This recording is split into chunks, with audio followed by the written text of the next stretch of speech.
¿Qué tal? Muy buenas tardes, estimados participantes. Muy buenas tardes, Alberto. Te doy la más cordial bienvenida a este curso del abordaje terapéutico en el prosuelo. En esta oportunidad tenemos el gusto de la Sánchez, la escuela está muy contenta de que puedas participar con nosotros y bueno, te doy el pase para que puedas iniciar el curso. El es que este curso del abordaje psicoterapéutico se va a llevar a cabo en 4 clases los días martes del mes de abril. Sí, es así. Alberto es director del Centro Gestáltico, también es formador de psicoterapeutas, ya lleva con bastante tiempo de experiencia haciendo esta tarea, esta labor, y muy agradecida contigo, Alberto. Te doy el pase y podemos iniciar, por favor, con la clase del día de hoy. Adelante.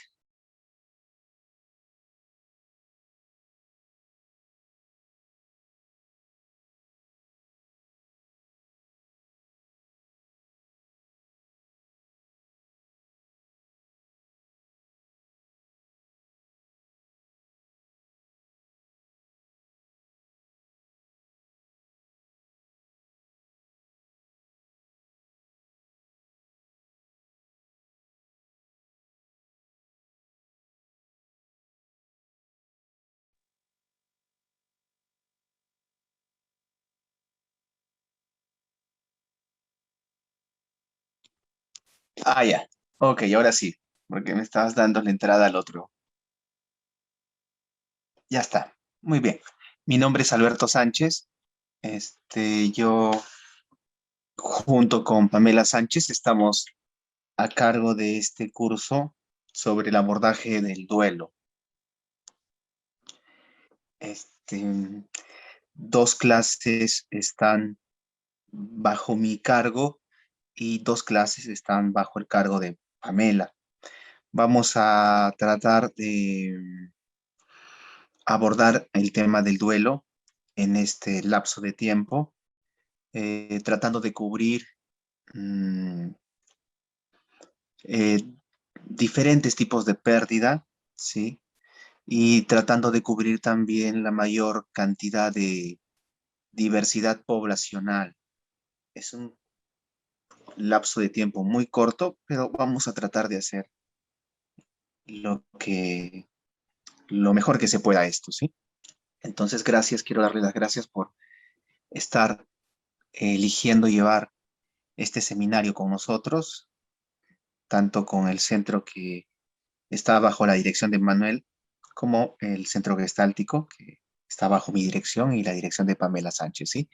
Vamos a empezar a comprender qué podemos hacer, de qué manera podemos estar presentes, de qué manera podemos acompañar al paciente que está atravesando una pérdida. Y vamos a tratar de encontrar diversos recursos que se puedan aplicar bajo el formato online.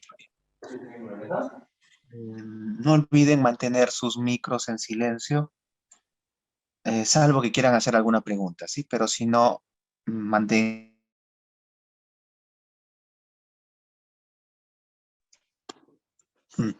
Me cerraron a mí también. Decía que no olviden mantener sus micros en silencio, salvo que quieran hacer alguna pregunta. Y encantado de escucharlos. Primero vamos a definir desde qué perspectiva, desde qué escuela terapéutica vamos a acompañar a la otra persona en el proceso de asimilación de la pérdida, ¿sí? Existen numerosas terapias, y cada una de estas terapias tiene como objetivo facilitar que la persona pueda asimilar la pérdida, que pueda reinsertarse en el mundo, en el aquí y el ahora, luego de la pérdida. Eso implica diferentes procesos psicológicos, pero en esencia es lo que se busca, que las personas puedan asimilar las pérdidas. Lo que estamos buscando es eso. ¿Cómo miramos a la persona que ha perdido un ser querido y cómo lo acompañamos? Es decir, vamos a hacer énfasis en los aspectos corporales, vamos a hacer énfasis en los aspectos emocionales, vamos a hacer énfasis en los aspectos cognitivos o en las creencias, vamos a hacer énfasis en las conductas de la persona. ¿Dónde vamos a mirar? Tiene que ver con la escuela terapéutica en la cual uno se ha inscrito, digamos, en la cual uno está inmerso. En este caso es la terapia Gestalt, así que muy breve voy a hacer una presentación de la terapia Gestalt, de tal manera que eso nos sirva como un soporte para poder seguir construyendo información sobre esa base. Empiezo con esta lámina que he titulado La terapia Gestalt y los afectos. Y lleva ese nombre porque la terapia Gestalt trabaja sobre el darse cuenta de los afectos. ¿Y qué son los afectos? ¿No? Bueno, los afectos, entre otros, están constituidos por las emociones y los sentimientos, ¿no? Los estados afectivos incluyen a las emociones y los sentimientos y otros fenómenos afectivos, pero en este caso estamos interesados en las emociones y los sentimientos. Hay una larga discusión acerca de las diferencias entre las emociones y los sentimientos. Por ahora vamos a utilizarlo como sinónimos por un tiempo, ¿sí? Ya luego ingresaremos a diferenciar. Entonces, la terapia gestal es una escuela de orientación humanista, ¿no? Y todas las escuelas que están al interior del paraguas humanista, porque no existe una terapia humanista, existen diferentes escuelas que pertenecen al movimiento humanista. El movimiento humanista es como decir el movimiento o la terapia cognitivo-conductual, de repente el psicoanálisis, ¿no? El humanismo es como un modelo, pero agrupa a diferentes escuelas, ¿sí? Y existen también diferencias entre sus escuelas. Por lo pronto, vale la pena indicar que la terapia Gestalt pertenece al grupo de las escuelas humanistas. ¿Por qué? Porque todas las escuelas humanistas están buscando la autenticidad de la persona, ¿sí? Están buscando que la persona sea cada vez más auténtica. Voy a hacer un paréntesis ahí. Estamos hablando de una franja poblacional a la que vamos a denominar personalidad neurótica, ¿sí? Existen diferentes niveles de sufrimiento en el ser humano, ¿no? Es diferente trabajar con una persona a la que vamos a llamar neurótica, es diferente trabajar con una persona que tiene un trastorno de personalidad y es muy diferente trabajar con una persona al interior del trastorno de personalidad con una persona que ha sido diagnosticada como trastorno límite, por ejemplo, ¿no? Van a haber ciertas diferencias. Por ahora estoy hablando de la franja muy amplia donde está la personalidad neurótica y donde estamos todos nosotros, ¿sí? Y la persona, todo aquel ser humano que tiene en mayor o menor medida situaciones pendientes. ¿Mm? Situaciones pendientes. Cierro el paréntesis y continúo. Luego voy a volver a eso. Entonces, las terapias humanistas lo que están buscando es la autenticidad, que la persona pueda ser ella misma. Porque a mayor cantidad de situaciones pendientes, yo ya no funciono de una manera actualizada. Una situación pendiente, para ponerlo en términos muy sencillos, sería como un programa de computadora antiguo, obsoleto, y que yo estoy intentando encarar los desafíos actuales usando ese programa. Y no voy a poder, porque ese programa no tiene, no tiene los recursos, no tiene el potencial para poder encarar un problema actual, ¿no? Entonces, de alguna manera, la terapia lo que busca es que la persona se actualice, y actualizarse tiene que ver con ser auténtico. Ser auténtico es reconocer lo que estoy sintiendo, y a partir de reconocer lo que estoy sintiendo es que me puedo construir a mí mismo, ¿sí? Entonces dice, es una terapia de orientación humanista, como todas las humanistas buscando la autenticidad, que propone el autodescubrimiento. ¿Qué significa esto? Vamos a un pequeño paréntesis otra vez ahí, ¿no? Eh, eh, todos nosotros estamos vivos porque tenemos diferentes sistemas de autorregulación. Si estos sistemas no existieran, no estaríamos con vida. Nuestro organismo es una cosa fascinante en realidad, por toda la cantidad de maniobras que tiene que hacer para que nos mantengamos con vida, ¿no? Por ejemplo, los organismos humanos funcionan mejor con cierta concentración de azúcar en la sangre. Cuando esa concentración disminuye o cuando esa concentración se eleva, el organismo tiene que hacer maniobras para corregir ese exceso o ese déficit. Y lo mismo ocurre con el calcio, entre otras. ¿Sí? Entonces, el organismo tiene como una inteligencia que le permite detectar qué es lo más conveniente para este organismo, para mantenerse con vida. Es decir, el organismo tiene una inteligencia. Esa inteligencia está al interior del organismo, no está fuera, ¿no? Es cierto que los médicos saben un montón sobre la regulación biológica, pero la persona no tiene que ser médico para funcionar bien. Yo no tengo que ser médico para que mi corazón haga su tarea, ni tengo que ser médico para que mi hígado, mi vesícula, el páncreas, cada uno de los componentes que me constituyen hagan su labor. Cada órgano es parte de este sistema que soy yo y tiene una inteligencia que le permite funcionar bien. Esa inteligencia puede ser el resultado de la evolución o puede ser la creación de Dios. Independientemente de dónde esté puesto mi atención, en ambos casos sigo siendo un organismo que tiene la capacidad de autorregularse. Entonces, pareciera que los organismos pueden darse cuenta de lo que es importante para ellos, para poder mantener cierto estado de salud, ciertos puntos de ajustes que se tienen que mantener. Y en lo psicológico también pareciera que la persona tiene la capacidad para darse cuenta de qué cosa es importante para ella, ¿no? Hay una forma de enterarme de qué es importante para mí. No tengo que ser psicólogo ni ser psiquiatra para poder darme cuenta de lo que es importante para mí. No. Hay una inteligencia intrínseca que permite que yo me dé cuenta de aquello que es significativo y relevante para mí. Entonces, a nivel biológico, esto ocurre de forma automática. Ustedes están sentados frente a mí, cada uno en su respectivo hogar o en su trabajo, pero es gracias a la inteligencia organísmica que ustedes tienen que están ahí. Si esa inteligencia organísmica que ustedes dan por sentado, que muchas veces no valoramos, dejara de funcionar, no estarían ahí, estarían enfermos y en el peor de los casos estarían muertos. Pero están con vida porque su organismo está realizando una serie de maniobras, de ajustes para mantenerse con vida, para mantenerse con vida. Y eso no somos nosotros conscientes. Salvo de algunas necesidades como el hambre, el buscar los nutrientes, que somos más conscientes. Uno se da cuenta cuando tiene hambre o cuando tiene ganas de miccionar, ¿no? Ahí hay una mayor conciencia, digamos, de esas necesidades. Pero hay otro grupo de necesidades de las cuales que requieren, en todo caso, un mayor involucramiento de nosotros. Y esas son las necesidades psicológicas y emocionales.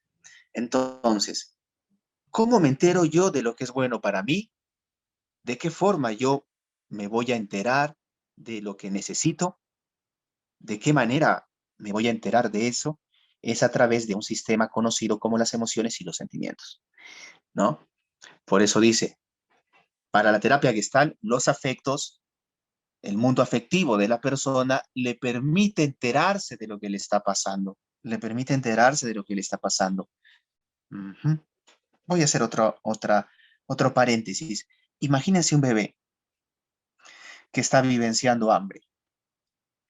Tú recuerda cuando has sentido dolor de muela o cuando has sentido algún dolor en el abdomen o algún dolor en algún segmento corporal. Tú has sentido el dolor, no es que alguien ha venido a decirte que te tiene que doler. Tú has sentido el dolor, así como el bebé puede registrar el hambre. El bebé registra el hambre y hace movimientos que denotan que él está hambriento. El cuidador sensible detecta eso, se acerca al bebé y le brinda el satisfactor que el bebé está precisando, que muchas veces es la teta materna, ¿no? y entonces el bebé se nutre. Así como el bebé puede registrar y darse cuenta, ¿sí? Darse cuenta que hay algo que le está pasando, así como la persona que le duele la muela, también puede indicar que algo le ocurre en la muela, así como ustedes cuando han experimentado algún dolor en el cuerpo, no es que lo estén pensando, es que lo están sintiendo. Del mismo modo, experimentamos los sentimientos, ¿sí? Me gustaría saber si se está escuchando lo que digo, porque por momentos me sale un anuncio de que la conexión está un poco este, sensible. A ver, Patricia dice sí. Ok. Muchas gracias, Patricia, por responder. Entonces, muchas gracias, José Enrique y Dulce Aquino. Muchas gracias. Muchas gracias por responder, Natividad. Entonces, ujú, bueno, muchas gracias. Qué bueno que algunos estén pudiendo escuchar y ahí lamento que algunas personas lo escuchen entrecortado, ¿sí? Y aquí vale la pena reflexionar sobre lo siguiente. Cuando escucho las cosas entrecortadas, ¿cómo me siento? ¿Cómo me entero de que algo me pasa cuando algo está entrecortado? Por mi sentir afectivo, me doy cuenta que esto no me gusta, no me gusta, me gustaría escuchar mejor el audio. Me gustaría poder escuchar mejor. Entonces, en cambio, las personas que escuchan bien, ¿qué van a vivenciar? Van a vivenciar una emoción o un sentimiento placentero, porque su cuerpo les está informando que la experiencia en cierto grado está resultando placentera, en cierto grado, porque yo no sé si lo que les estoy compartiendo en términos teóricos sea valioso para ustedes o no, pero sí, de alguna forma, tiene que haber cierta sensación placentera porque no hay interferencias en el aparato electrónico que tengo frente a mí. En cambio, la persona que está teniendo dificultades para escuchar va a experimentar algún nivel de frustración o sentimiento displacentero, ¿no? O sentimiento displacentero. Y eso no puede ser diferente. Eso es así y uno tiene que aceptar que eso es así.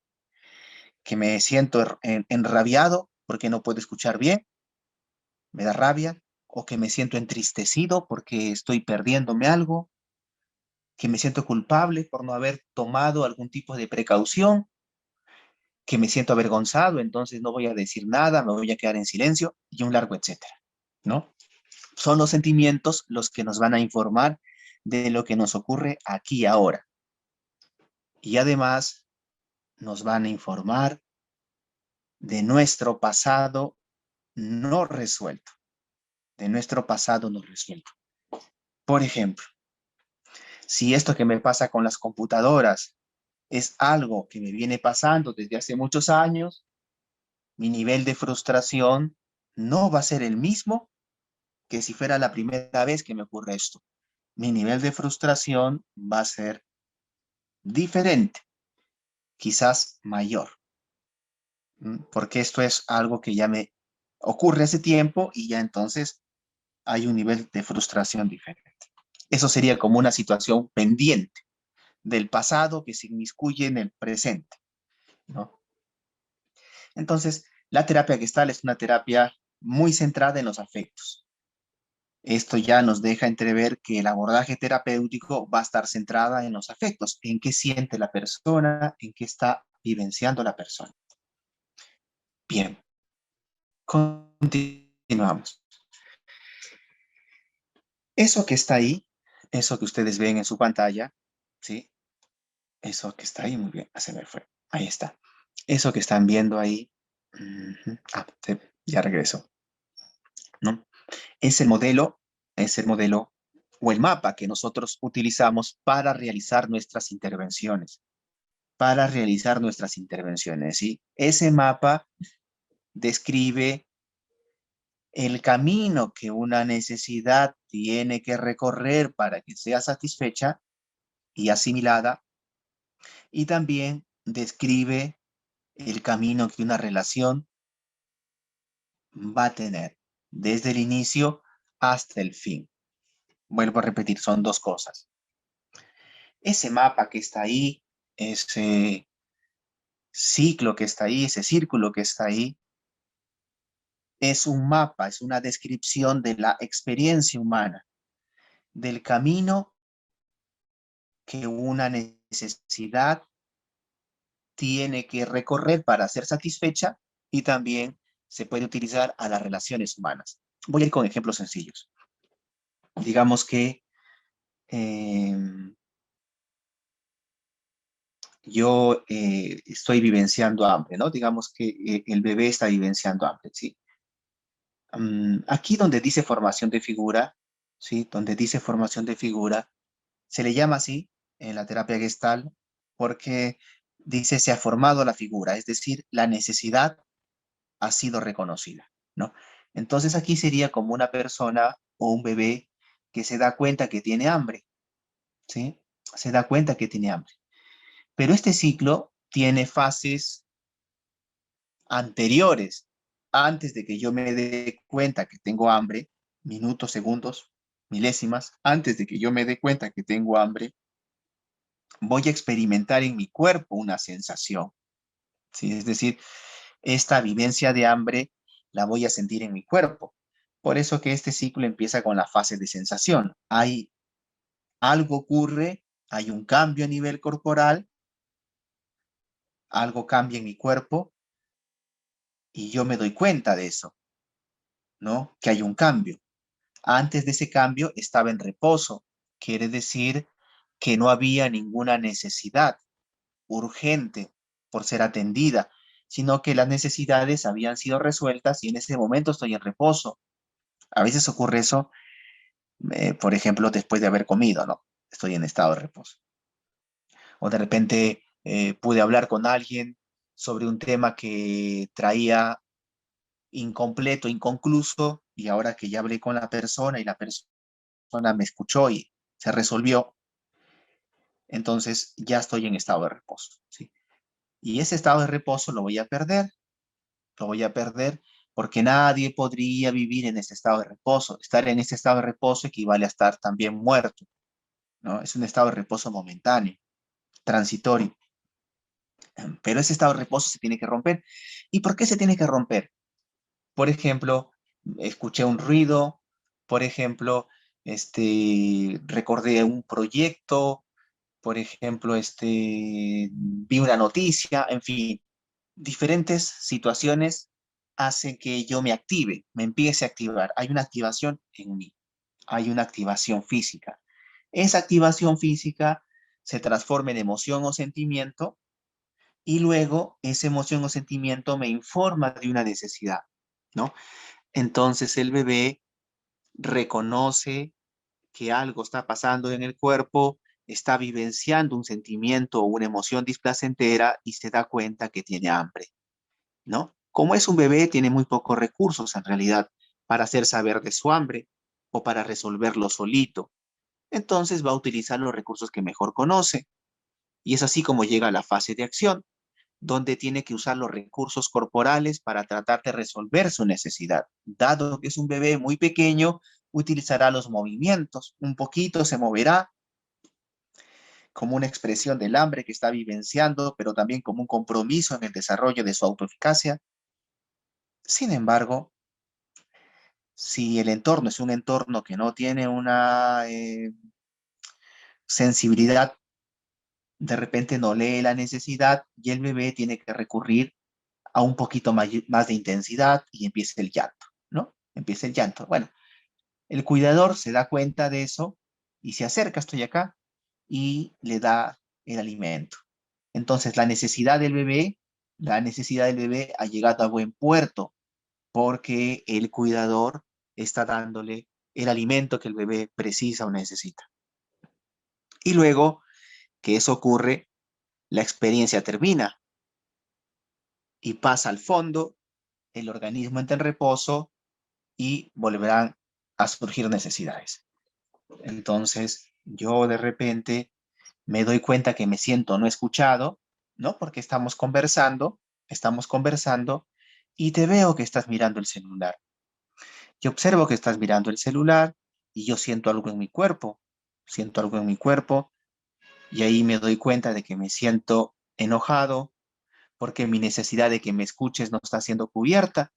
En ese momento pienso, ¿cómo le hago saber a esta persona que estoy enojado para que me escuche? Me quedaré en silencio y él podrá adivinar lo que me pasa. Si tiro un manazo a la mesa, esa persona podrá adivinar lo que me pasa.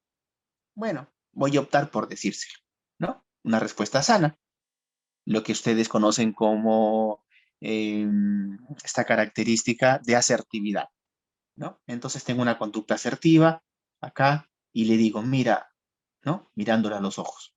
Le digo, mira, cuando tú haces eso de estar con el celular, yo no me siento escuchado, ¿no? Y lo que yo necesito, ¿sí? Lo que yo necesito es que tú me escuches, tú, ¿no? El contacto es con la otra persona. Yo le digo acá, tú escúchame, tú quieres escucharme y la persona dice, bueno, sí, tienes razón, estaba distraído en el celular, pero sí puedo prestarte atención.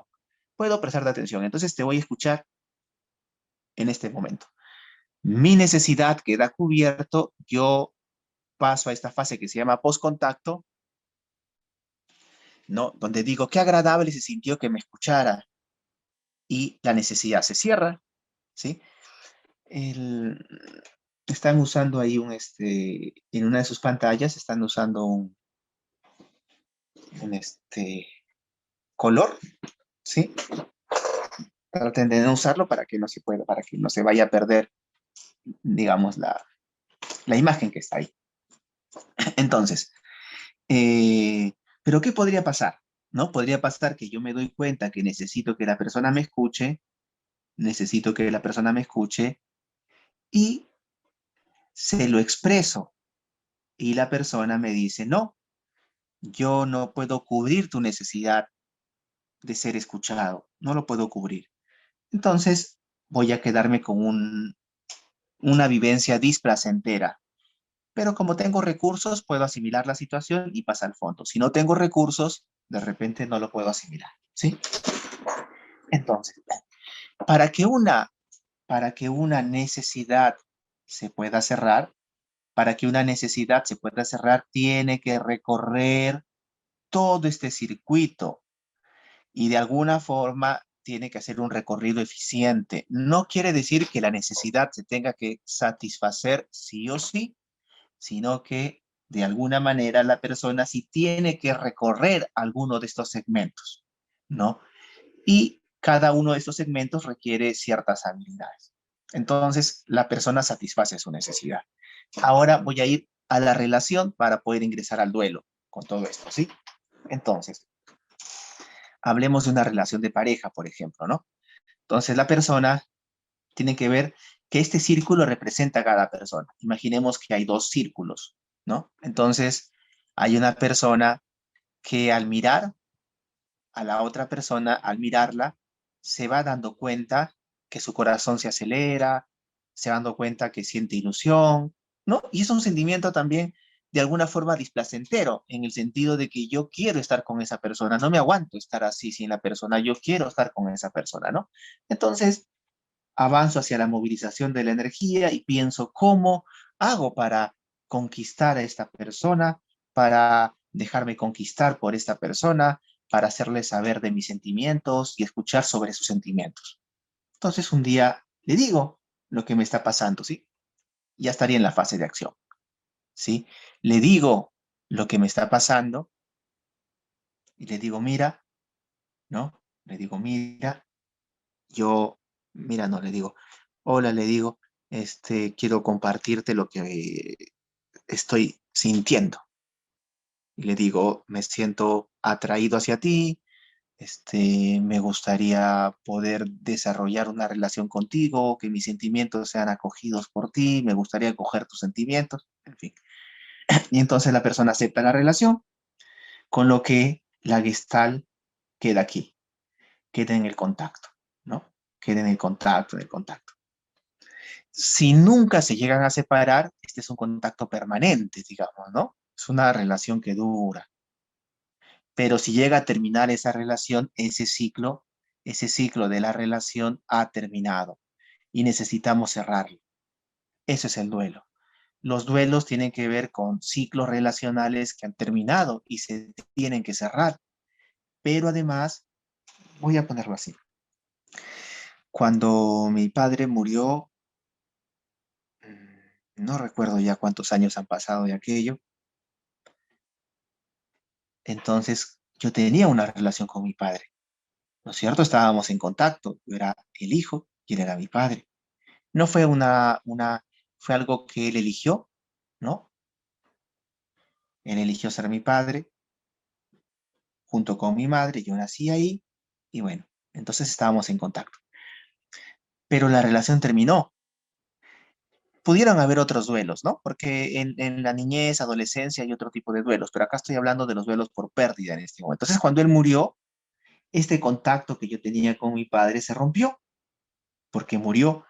Entonces, la terapia consistía en que yo pudiera cerrar esa etapa de mi vida con él a través de despedidas. Tenía que empezar a despedirme, hacer diferentes ejercicios, se le llama diferentes ejercicios terapéuticos que tienen como intención la despedida, que yo me pueda despedir, ¿no? Por ejemplo, estas despedidas se pueden hacer a través de los rituales conocidos como las misas, los velorios, el entierro. En la terapia se puede reforzar esto haciendo uso de una técnica que se llama la silla vacía, donde yo me despido del ser querido. Lo imagino frente a mí y me empiezo a despedir. También se puede hacer esto a través de cartas. Yo le puedo escribir una carta despidiéndome, ¿no? Despidiéndome, entendiendo que ya no nos vamos a ver más y es necesario decirle algunas cosas para sentir que puedo dejarlo ir y que a la vez yo me puedo retirar de esta relación.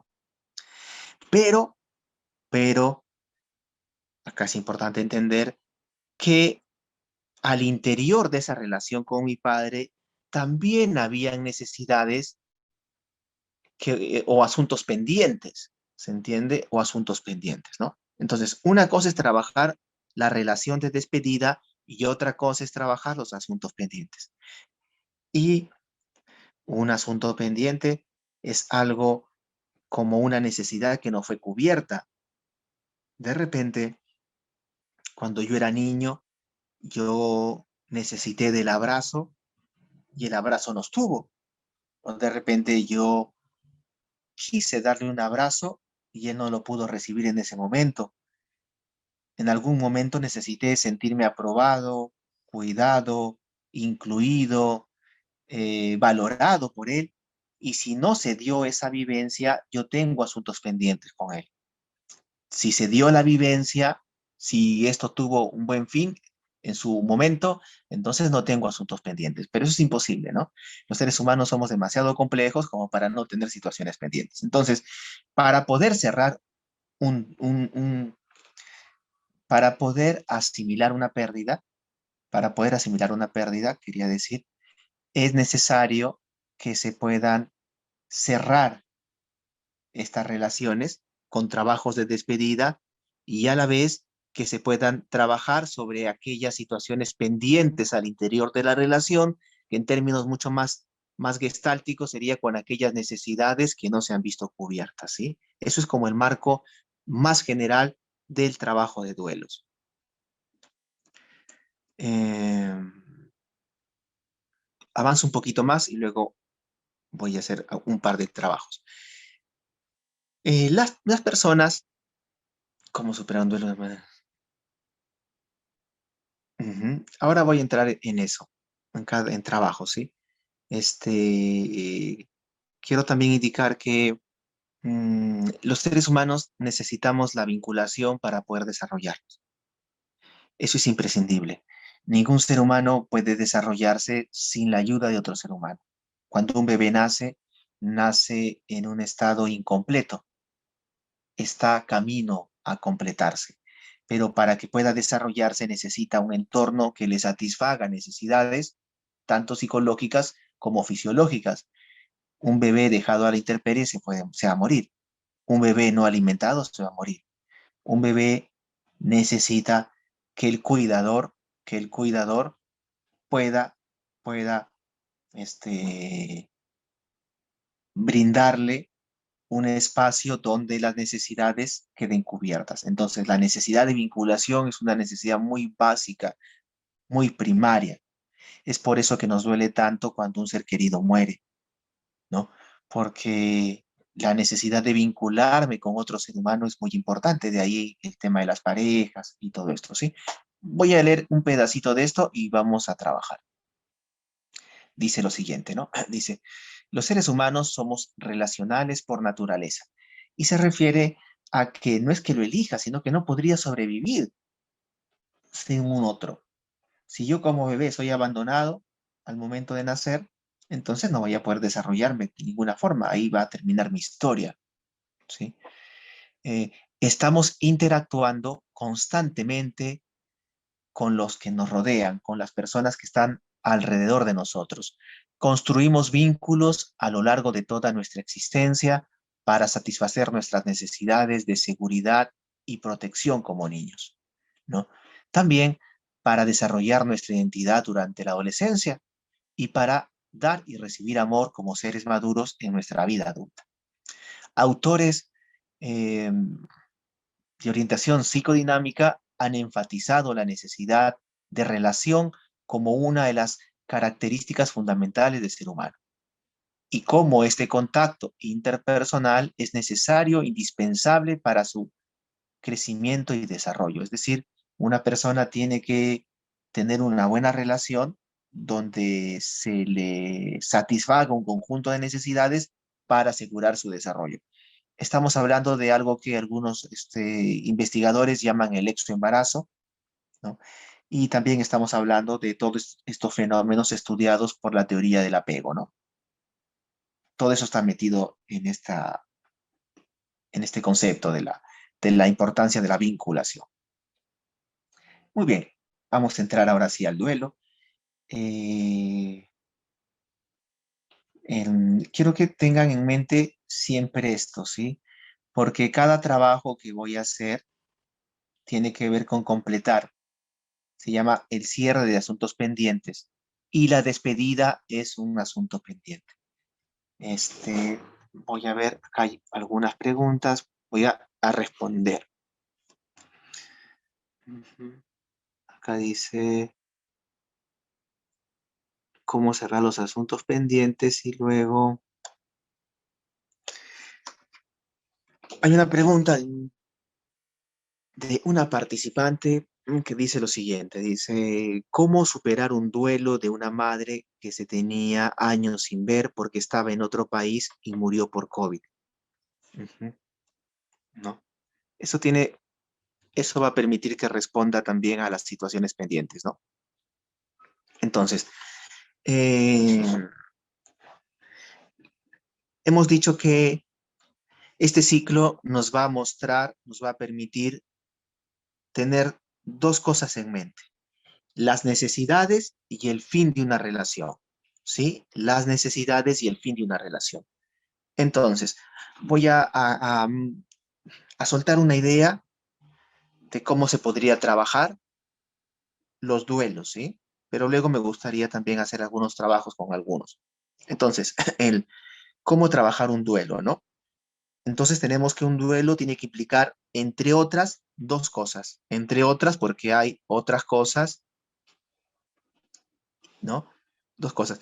Voy a responder solo algunas preguntas, porque si me distraigo en cada pregunta, no voy a poder cumplir con los objetivos de la clase, ¿sí? Así que vamos a ir seleccionando algunas preguntas y ojalá se puedan resolver algunas de ellas. Yo soy terapeuta de adultos, exclusivamente de terapia de adultos. Cuando en la clase siguiente, no esta que viene, la otra, le toque a mi colega Pamela, ella trabaja con niños y adolescentes, seguramente que ella va a poder brindarles una idea más completa de ese trabajo con niños y adolescentes. Ahora, cuando estamos,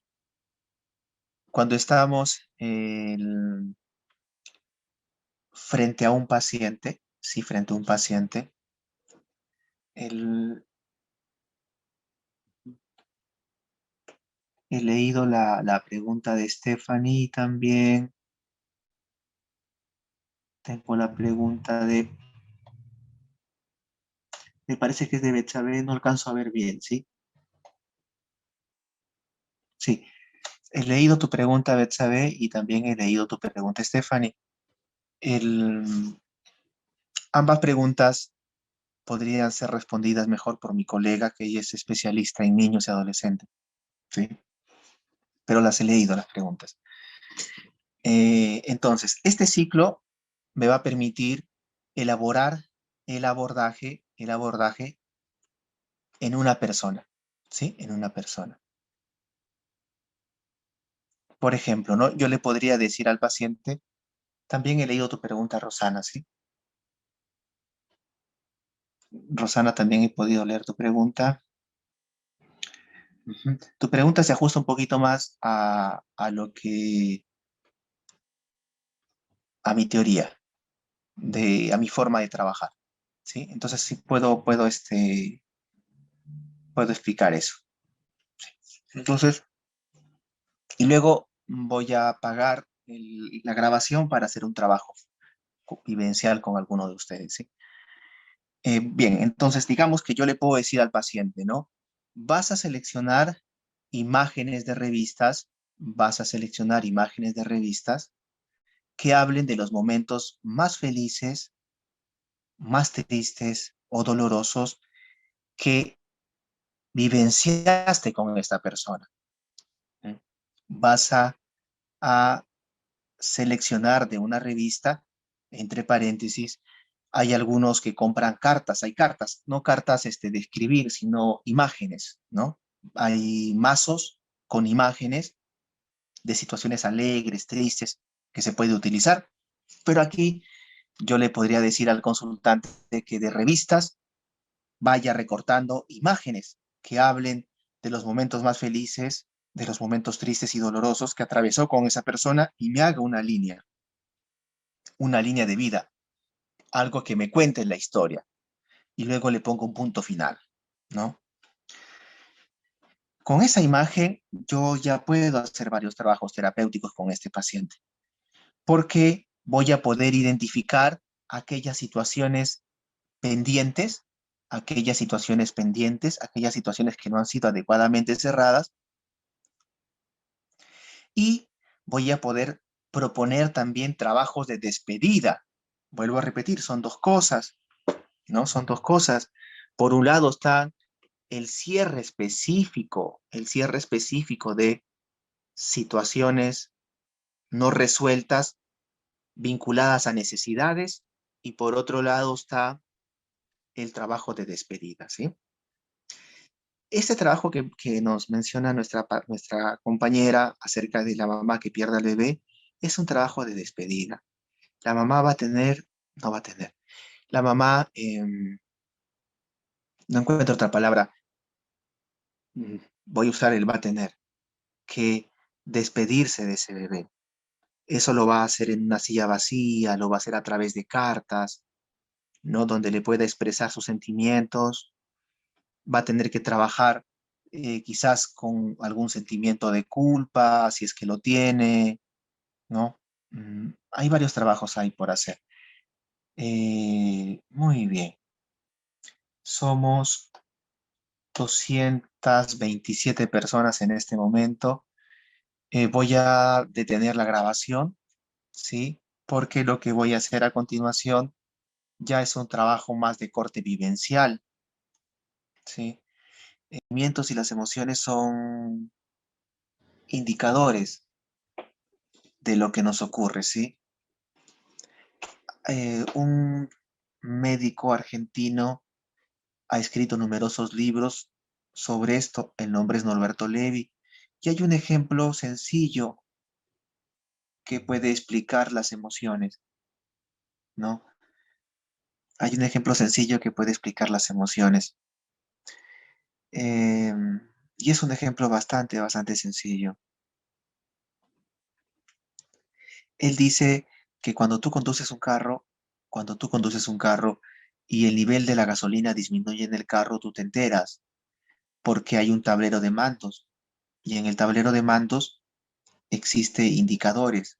Entonces tú te das cuenta de que el nivel de gasolina ha disminuido y que tú enseguida tienes que ir y comprar gasolina para el carro. El carro también te indica cuando las puertas no han sido cerradas adecuadamente. Aparece un sonido que te hace saber que tienes que cerrar las puertas. Entonces, esas son señales.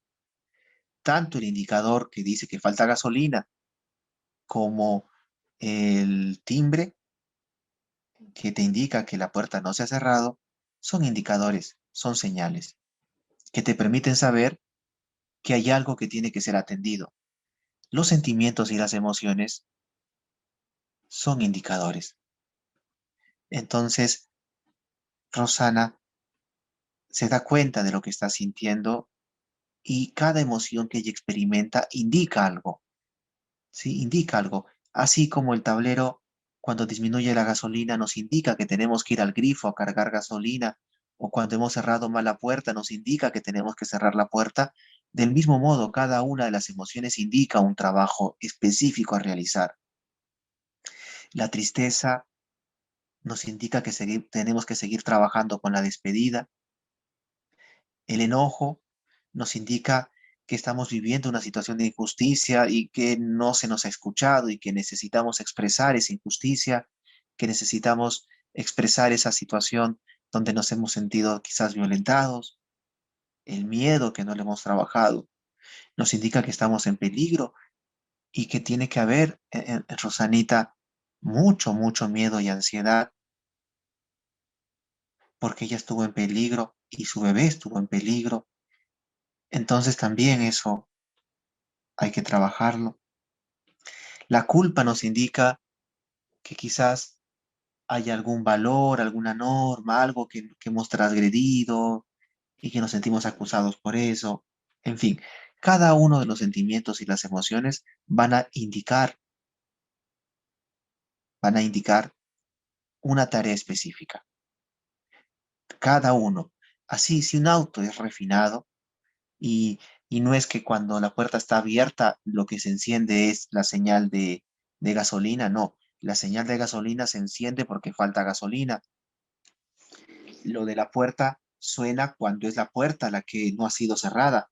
Si un auto es así de específico, imagínate el ser humano. Imagínate el ser humano, cuánto más específico puede ser. Cada una de las emociones y los sentimientos son indicadores de algo que se tiene que atender, de algo que necesita ser resuelto. Y son por eso nuestros aliados, son nuestros amigos los sentimientos. Nos informan de lo que nos pasa, ¿sí? Nos informan de lo que nos pasa. Muy bien, voy a avanzar hacia algo que hemos hecho el día de hoy, ¿sí? Voy a tocar algunos de los elementos del trabajo terapéutico. Mm, Voy a tocar algunos de los elementos del trabajo terapéutico, ¿sí? Eh, Voy a ir saltándome algunos y quiero hablar un poquito por ahora de la elaboración de situaciones inconclusas, ¿sí? De los puntos, hay un punto 2 que dice elaboración de situaciones inconclusas, trabajo sobre el enojo y la tristeza, ¿sí? Trabajo sobre el enojo y la tristeza. Eh, Cuando uno va entrevistando al paciente, ¿sí? Pasan varias cosas, ¿sí? Pasan varias cosas. Me voy a tratar de sentar de esta forma para que me puedan ver, ¿sí? Eh, Cuando yo hablo, si yo soy tu paciente y yo empiezo a hablar, hay cosas de las que yo soy consciente, hay cosas de las que yo me doy cuenta, pero también hay un grupo de cosas que me están pasando de las que yo no me doy cuenta aquí y ahora, ¿sí? Aquí y ahora, insisto, hay cosas de las que yo me doy cuenta que me están ocurriendo y hay cosas de las que yo no me alcanzo a dar cuenta que me están pasando aquí y ahora. Por ejemplo, yo puedo estarte hablando de la relación con mi padre, ¿no? Te puedo estar hablando de la relación con mi padre y yo te puedo estar manifestando que siento amor hacia él, aquí ahora, te puedo estar hablando de eso, pero mi cuerpo va mostrando otro tipo de expresiones de las cuales yo no soy consciente, ¿no?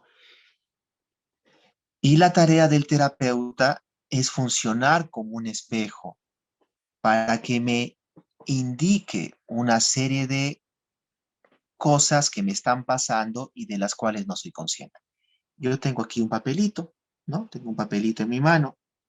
Entonces, de repente, mientras voy hablando de mi padre, voy haciendo este movimiento, ¿no? Voy haciendo este movimiento, casi como automático.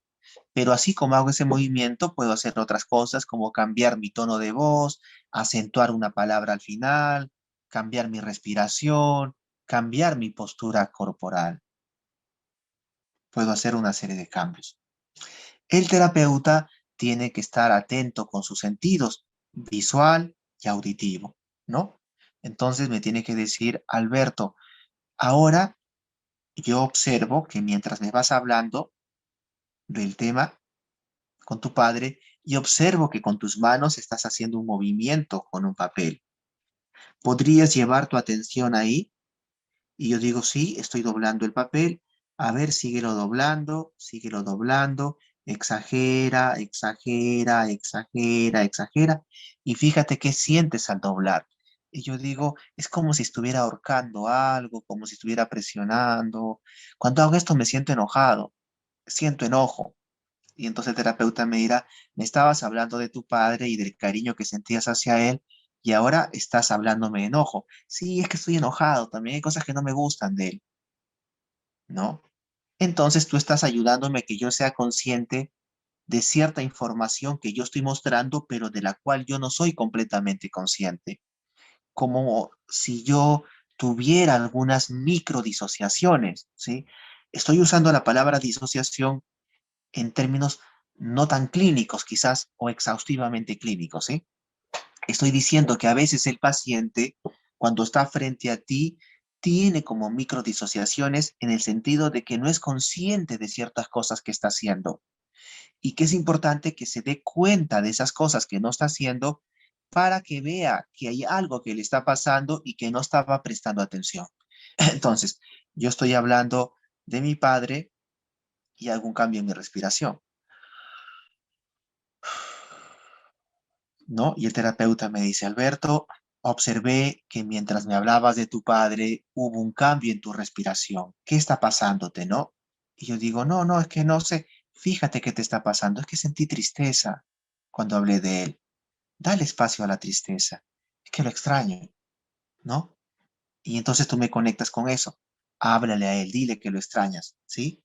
Porque tú vas favoreciendo que yo pueda conocerme un poco más. Entonces, cuando hablamos de elaboración de situaciones inconclusas, estamos hablando de dos grandes macro situaciones, ¿sí? Estamos hablando el cierre de situaciones pendientes y estamos hablando además de las despedidas, ¿sí? Este, Rosana, ¿puedo hablar un poquito de lo que hemos trabajado? ¿Me permites que hable un poquito? Que ponga como ejemplo.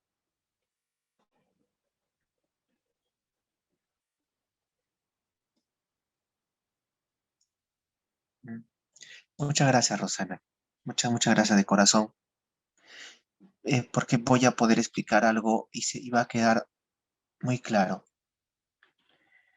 Hay dos situaciones aquí, ¿sí? Una situación inconclusa muy clara es cuando ella no lo pudo cargar al bebé.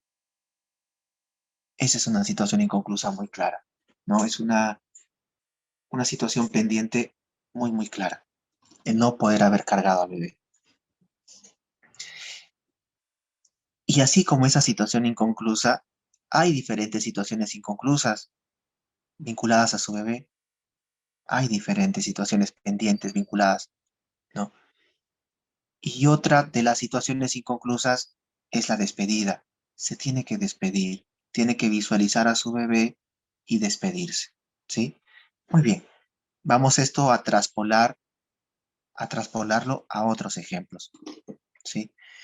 Esta paciente, su padre estaba internado, ella había estado con el padre acompañándolo, pero el padre queda estabilizado y ella decide dejar de verlo en el hospital y se va a trabajar. Y el día que se va a trabajar, a las pocas horas la llaman diciéndole que está agonizando. Entonces, ella regresa muy rápido en el vehículo al hospital, pero al llegar el padre ya había muerto. La situación inconclusa que ella tiene es el sentimiento de culpa, el autorreproche, el no haberse quedado con él, ¿no? Es un sentimiento, necesita el perdón del padre. El trabajo de despedida no fue necesario porque ella sí lo pudo hacer, ¿no? Ella en el velorio, porque este es un caso antiguo, y en el velorio sí se pudo despedir. Ella sintió que cuando estaba parada frente a su padre, se pudo despedir, ¿no? Pero había situaciones pendientes que no se habían cerrado y que se tienen que cerrar para que todo este proceso de asimilación de la pérdida quede integrado, quede asimilado. Entonces, cuando hablamos de situaciones pendientes, estamos hablando de necesidades específicas que no se pudieron realizar y hablamos de una situación mucho más macro, que es el trabajo de despedida en sí, ¿no? Trabajo de despedida en sí.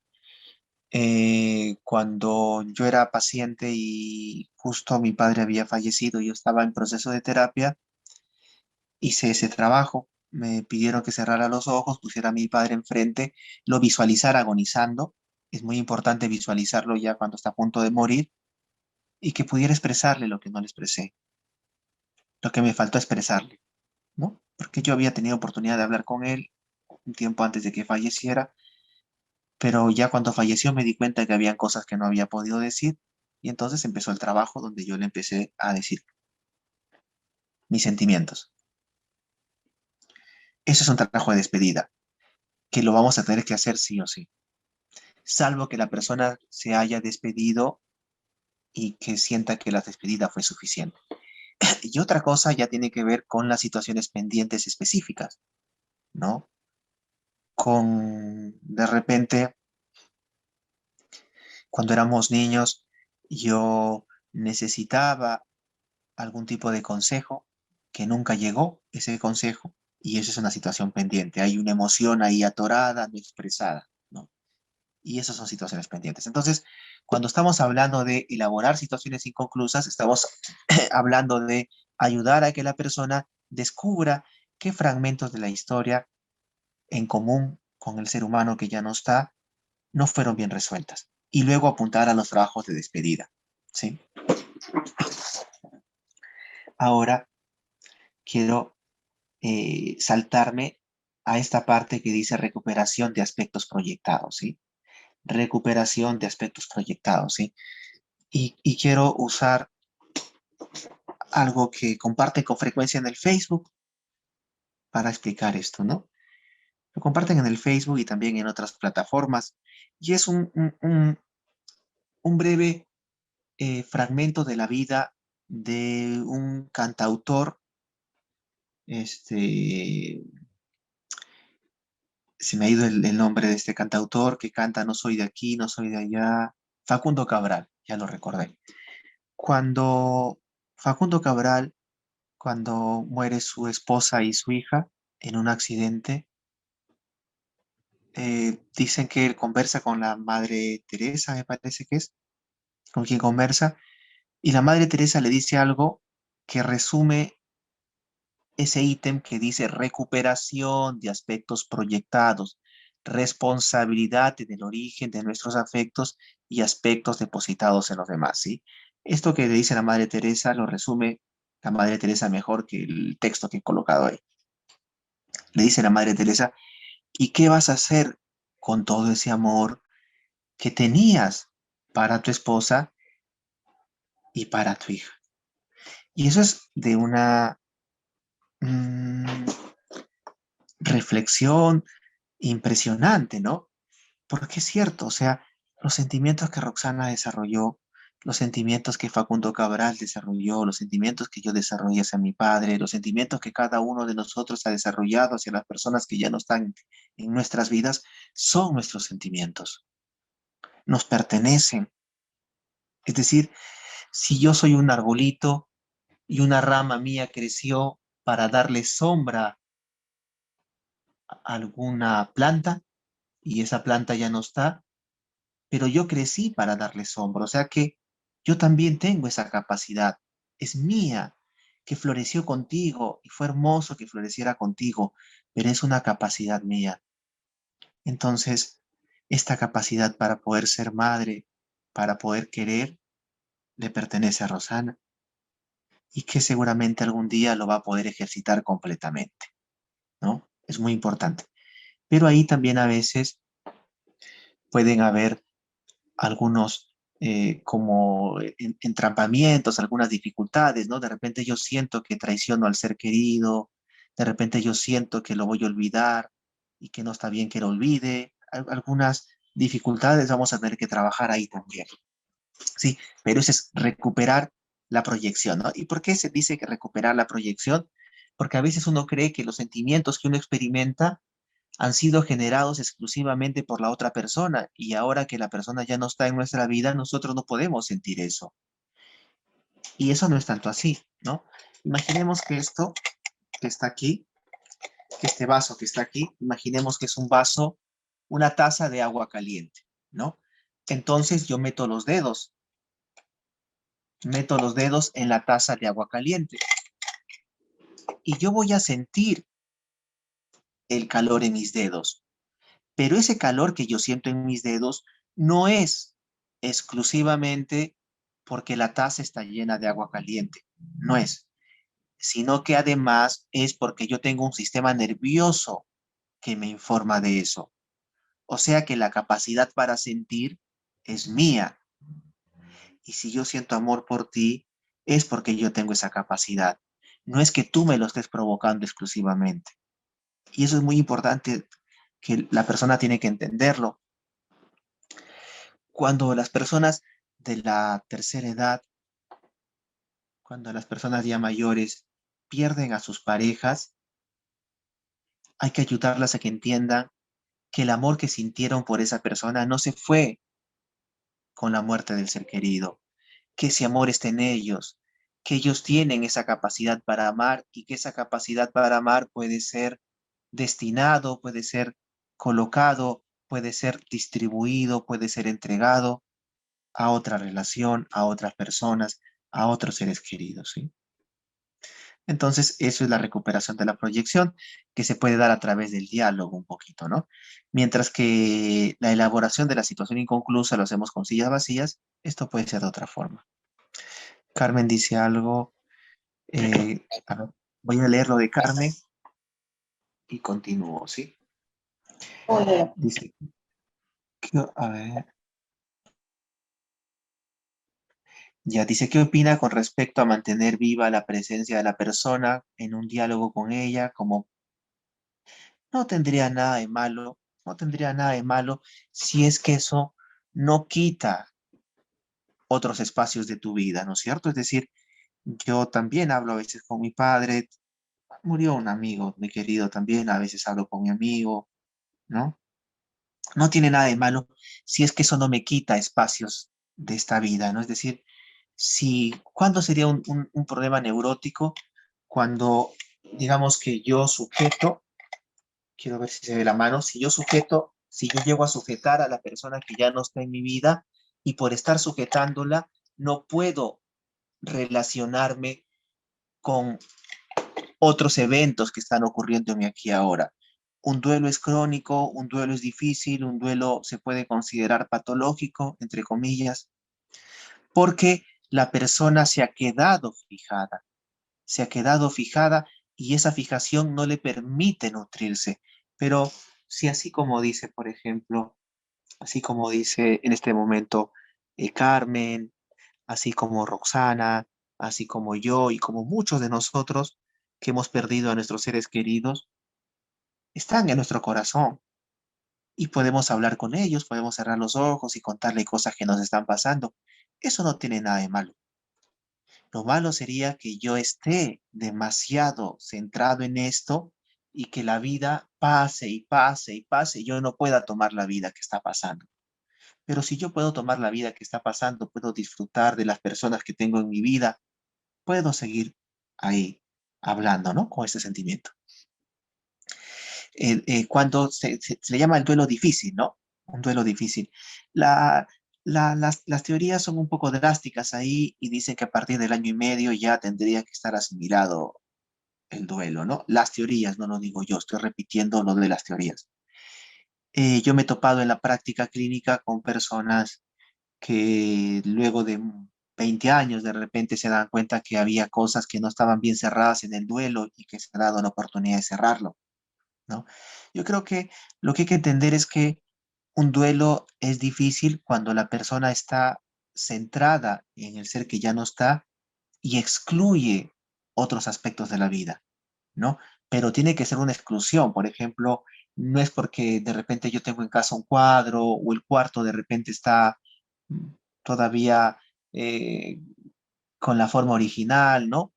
Pero si ya sumo cosas, por ejemplo, tengo el cuarto, que no le he cambiado nada, en la mesa sigue en su lugar, sigo viendo televisión, el mismo programa que veíamos juntos, si de repente hablo todo el tiempo de esta persona en los grupos, ahí sí diría que la persona está teniendo algunas dificultades para poder vincularse con el presente y está un poco vinculado con la persona que ya no está. Sí, pregunta.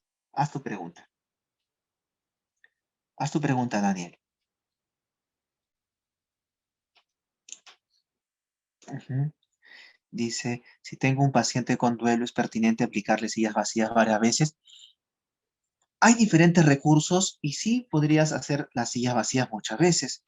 Quiero explicar lo siguiente, ¿sí? Acá me voy a tomar un tiempo para hablar de la retraumatización. Eh, cuando tú vas a un estadio, cuando tú vas a un estadio a ver un partido de fútbol, hay un fenómeno que las personas denominan la ola, ¿no? Uno levanta la mano y de repente se levantan cientos de manos y todos hacen ese movimiento de la ola. Nuestro, nuestras neuronas funcionan así también, ¿no? Es decir, hay asociación de neuronas, ¿no? Entonces, hay eventos que se van a activar por asociación, ¿no? Por asociación. Entonces, eh, lo voy a explicar con otro ejemplo, ¿no? Digamos que yo estoy caminando por una calle y un mototaxista, perdón por hacer un comentario tan estereotipado, un mototaxista se detiene y me asalta, ¿no? Y me llega a asaltar. Entonces, yo voy a quedar un poco asustado por eso. Voy a quedar un poco asustado. Cada vez que esté caminando y un mototaxista, yo escuche que un mototaxista se acerca por detrás, yo voy a quedar asustado. Además, es posible que de repente, cuando vea una persona con facciones muy parecidas, yo me sienta asustado, ¿no?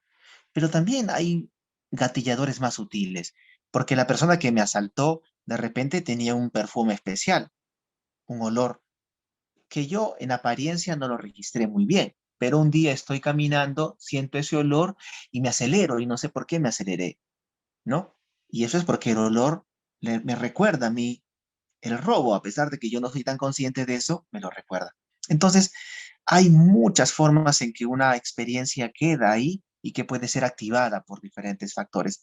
Por eso que uno podría hacer diferentes trabajos de silla vacía para tratar de cerrar la situación. Pero, pero hay que tener cuidado con retraumatizar. Y vamos a ir un ratito ahí. Sí, vamos a ir un momentito ahí a esto de la retraumatización.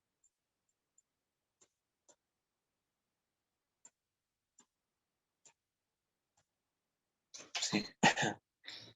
Entonces, aquí quiero explicarlo así. Imaginemos que he tenido un accidente de tránsito, ¿no? Y que tuve un accidente. Entonces, parte del trabajo terapéutico consiste en revivir la situación. Entonces tú me dices, Alberto, cierra tus ojos, imagina que estás atravesando el accidente de tránsito y cuenta todo en tiempo presente para activarte más. Y digo, estoy en el taxi, en el asiento trasero, miro hacia el lado izquierdo y veo una luz y veo el bus que me impacta y me quedo ahí, ¿no? Ahí yo estoy aquí, en la formación de figura. La formación de figura tiene que ver con la conciencia de lo que me está pasando, ¿no? Y ahí me dice, bueno, ahí acabó todo. Abre los ojos, ¿cómo te sientes? Estoy hiperactivado ahí, ¿no? Ahí me están retraumatizando porque me están haciendo vivir la experiencia sin darme posibilidad resolutiva para evitar que la persona quede retraumatizada. Yo tengo que ir completando este ciclo para que la experiencia quede asimilada. Entonces, no es que la persona vuelve a revivir la experiencia y se queda ahí, sino que la persona tiene que ir completando estas fases para que se complete la situación. Por ejemplo, me dices, ¿y qué necesitas, Alberto, ahora? Gritar, gritar, grita, grita, empiezo a gritar. Luego lloro y digo, que me abracen, por favor, que me abracen, estoy muy asustado. Y de repente el terapeuta me puede abrazar o una persona del grupo. Y poquito a poquito voy a ir avanzando en este ciclo hasta que la experiencia sea una experiencia asimilada. Sí, sea una experiencia asimilada. Voy a leer un ratito el chat. Dice aquí, ajá. Dice, yo extraño mucho a mi hermano que fue asesinado hace un año y dejó 4 hijitos y su muerte fue, oh, hizo recordar. Ujú, ujú, entiendo. Sí, no, Claudia, es un duelo muy, muy cercano todavía, muy, muy cercano, no, hay que darle espacio. Y en el ejemplo anterior de Lilian, también es una situación bastante compleja, ¿verdad? Bastante compleja porque habla de dos duelos que están entrelazados de alguna forma. Poco a poco vamos a ir tratando de brindar información que les pueda ser de utilidad, ¿sí? Para trabajar los duelos. Em,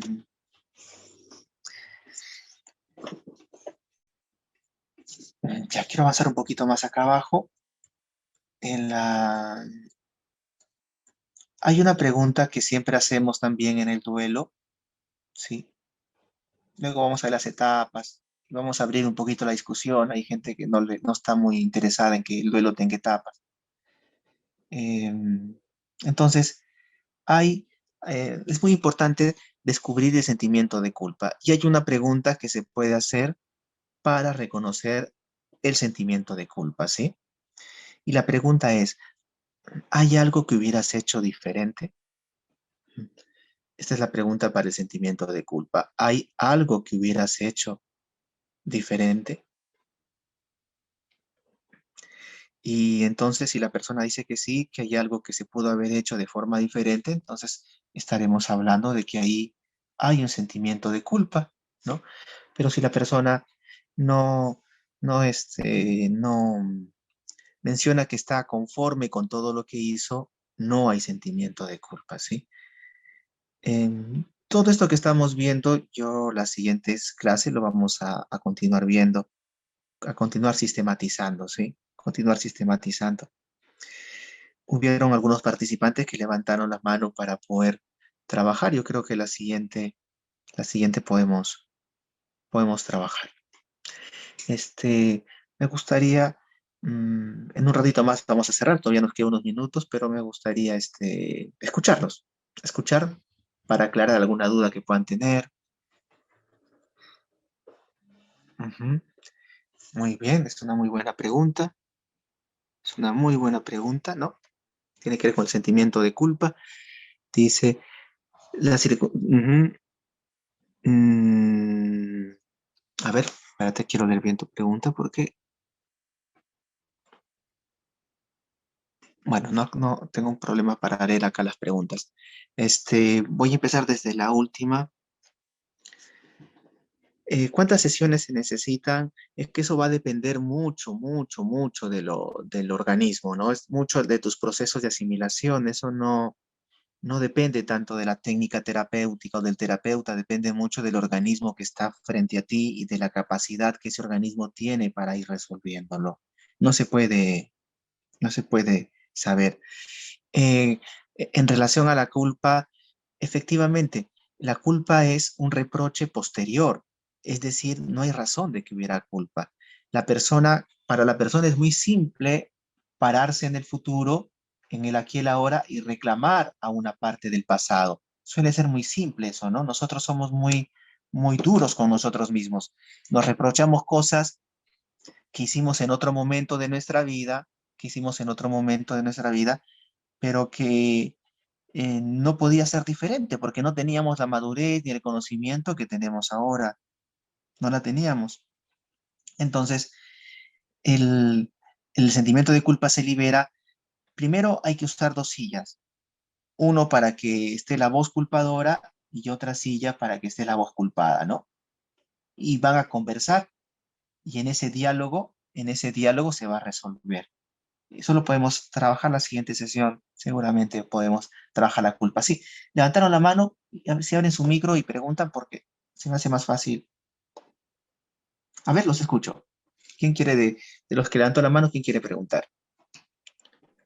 Buenas noches. Hola. Buenas noches. Yo quería preguntar, ¿por qué es tan difícil cerrar los ciclos? Ujú, muy buena pregunta.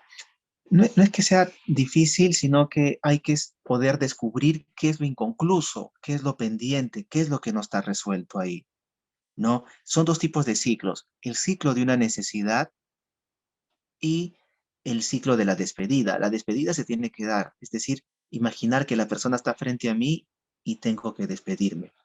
Pero el ciclo de la necesidad requiere de otro trabajo que se llama autorreparentalización, donde yo tengo que darme lo que no me dieron en su momento.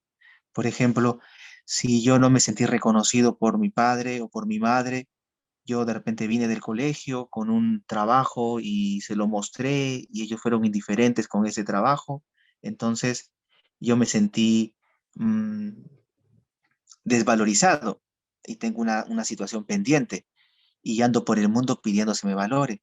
Pero en la terapia voy a aprender a darme eso, a yo mismo darme esa valorización que no me dieron ellos. Y con eso se podría ir cerrando el asunto pendiente, ¿no? Implica varios fenómenos ahí poder cerrar la situación pendiente.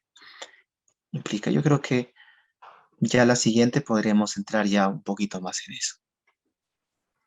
Ujú. Muy bien. ¿Quién más tiene preguntas ahí? A ver, una pregunta más. Sí, abra su micro y haga su pregunta.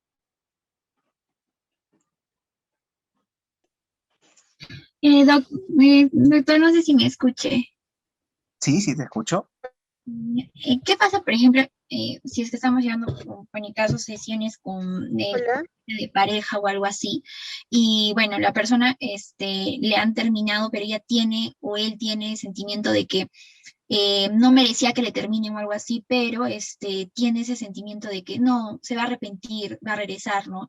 Y ese es como un bloqueo que, por ejemplo, a mí se me está haciendo difícil, ¿no? Tratarlo con el paciente, ¿no? Ese bloqueo de, no, es que yo no he terminado, yo no he terminado, he hecho las cosas bien, pero me han terminado, pero él va a regresar, él va a regresar, él va a regresar, ¿no? Entonces, no, ese es el bloqueo por el cual no sigue. Muy bien. ¿Qué podríamos hacer Voy a en ese explicar eso. Voy a ser? explicar eso, ¿no? Digamos que aquí el paciente está como evitando conectarse con el dolor. Cuando uno le dice, es así más o menos la intervención, ¿no? Yo te digo, y cuando tu pareja te dijo que ya no quería estar más contigo, ¿tú cómo te sentiste? Tú me dices, bueno, yo hice las cosas bien y yo sé que esta persona un día se va a arrepentir y va a regresar a mí. Sí, eso es posible. Mi pregunta es, cuando te dijo que no quería estar contigo, cuando te miró a los ojos, cuando movió los brazos de esta manera, cuando hizo tal gesticulación y te dijo que no quería estar contigo, ¿tú cómo te sentiste? Y tengo que centrar ahí la atención en el cuerpo. Le digo, mientras ella te está diciendo o él te está diciendo esto, yo observo que tu respiración acaba de cambiar. ¿Cómo te estás sintiendo en este momento? ¿Podrías exagerar este movimiento? Hay una serie de pasos ahí para sacar a la luz la que está al pendiente, ¿no? lo que no está resuelto. ¿Sí? ¿Una pregunta más?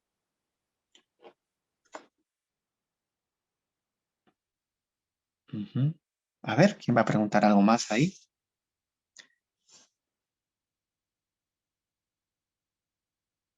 Muy bien. Muy bien.